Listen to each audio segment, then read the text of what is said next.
9 milliards de dollars. KKR possède de fortes participations dans quoi? Dans Shoppers Drug Mart. C'est pas ça que notre ami le bon pharmacien Jean Coutu des problèmes? Shoppers Drug Mart. Bell Canada aussi, ils ont des participations. Les pages jaunes, Yellow Page. Ça, c'est le fils de Marc Tellier, l'ancien boss du CN, Marc Tellier Junior. Marc Tellier, c'est le fils, Paul Tellier, pardon. C'est le grand Mentou, celui, l'ancien fonctionnaire à qui on a donné sur un plateau d'argent, le Canadien national, quand on l'a privatisé. Après ça, aussi, les produits d'équipement sportifs Spalding. Ils sont des propriétaires.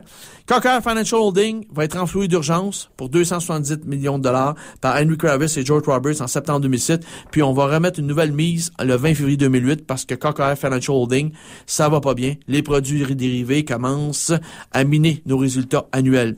Axel KKR Capital Partners Third LP va être fondé en 2008 avec des actifs de 600 millions de dollars.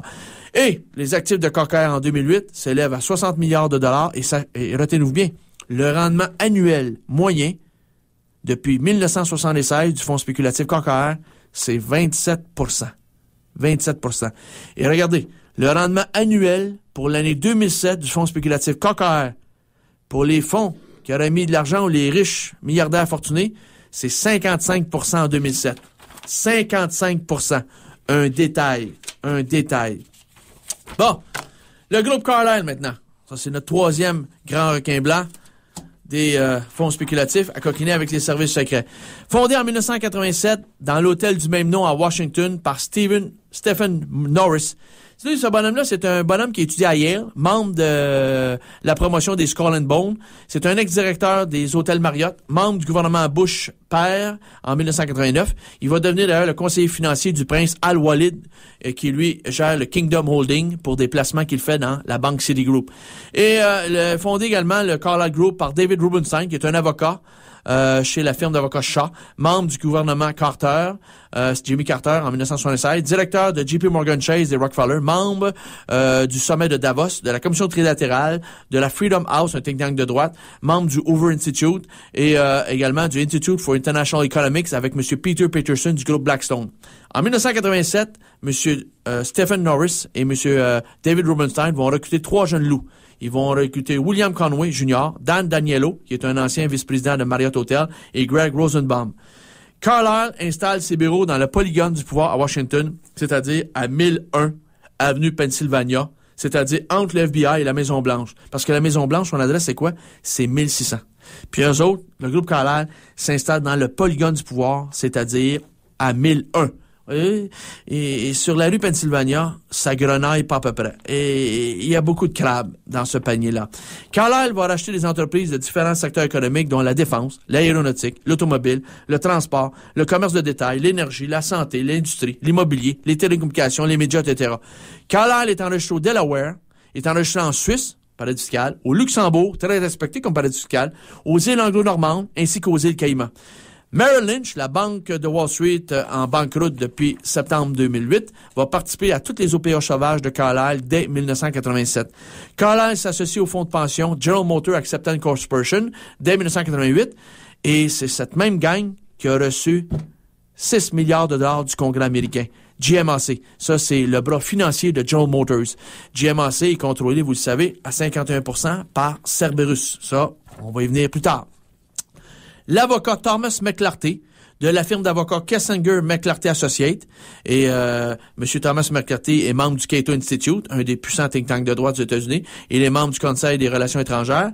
Eh bien, M. Thomas McClarty est nommé directeur de Carlyle en 1988 et c'est l'associé de M. Henry Kissinger, l'avocat des bases œuvres et l'ancien conseiller d'ailleurs de M. Richard Nixon de 1968 à aller jusqu'à 1974. Après ça, Carlyle, en 1989, va recruter un maître des magouilles souterraines et des coups d'État, M. Frank Carlucci, qui est un ancien agent secret de l'Office of Naval Intelligence, l'ONI, aux États-Unis dès 1952 et directeur de la CIA à la fin des années 50, responsable d'ailleurs du coup d'État contre le chef d'État Patrice Lumumba au Congo en 1961. M. Frank Carlucci est un ex-directeur adjoint à la CIA sous Jimmy Carter de 1978 à 81. Il est un ex-secrétaire à la Défense sous Ronald Reagan de 1987 à 88. 1989. Il est un ancien compagnon de lutte gréco-romaine de Donald Rumsfeld, l'ancien secrétaire à la défense de George Bush fils. Et ils étaient étudiants tous les deux à l'université de Princeton. Rumsfeld deviendra d'ailleurs son protégé, de même que Colin Powell. Et M. Carlucci est un ex-directeur de la firme de sécurité Wackenhut de 81 à 87. D'ailleurs, Wackenhut est un paravent de la CIA qui a été fondé par 4 anciens agents du FBI. Et Wackenhut est très proche des mouvements d'extrême droite et d'ailleurs impliqué dans le scandale du logiciel Promise. M. Frank Carlucci est directeur de Nortel Networks. Nortel Networks ici au Québec de 89 à 2000, de Westinghouse, de Neurogen, de Cayman, de Quaker Oats, de Ashland Oil et de General Dynamics de 91 à 97. General Dynamics, les mêmes qui nous ont fourré le bordel à Shannon. Ben oui. Il est membre de la RAND Corporation, le think tank du Pentagone, du Bilderberg et du Project for New American Century, mais surtout, chevalier de l'Ordre de Malte. Et on va poursuivre cette excellente nomenclature. Il nous reste 2 minutes. On va poursuivre tout cela, chers auditeurs, chères auditrices, dans le cadre de notre émission ici à Zone de Résistance sur les liens entre les fonds spéculatifs et les services secrets, parce qu'il s'agit d'un véritable panier de crabes.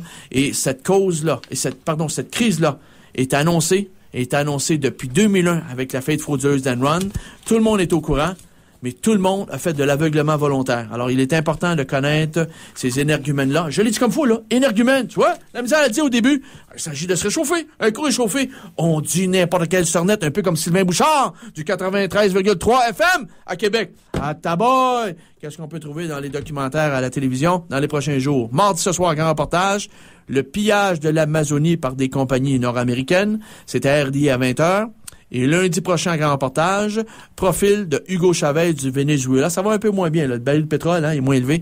Ça, c'est à RDI, mais lundi prochain, à grand reportage, à 20h. C'est tout pour Zone de Résistance. Oliver Vinette, merci, mon pote. Merci à toi. À la prochaine, mon pote, et merci d'être là. Et allez au bout du micro, vous portez-vous bien.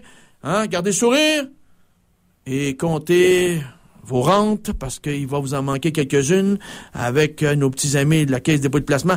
Chapeau à Henri-Paul Rousseau. T'as fait un beau travail de ça pour pas